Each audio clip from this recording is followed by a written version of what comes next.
And the National Security Minister, Dr. Horace Chang, has responded to claims that Jamaica is not serious about setting up a DNA database. The claim was made by forensic evidence advisor assigned to the Jamaica Constabulary Force, Craig Dewar, yesterday.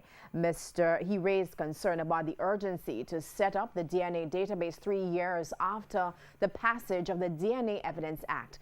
Dr. Chang says the delay is due to the procurement process and a glitch. There was some follow-up with the air conditioning unit. When I identified the problem, I ensured that it was done, with all its immediate effect. But it's a large system, and it has to go through the normal procurement process. It's one of the challenges you face in doing a number of the things. And security do get some exception, but that's a construction activity. And if we move without the procurement process, we could have ended up in other problems.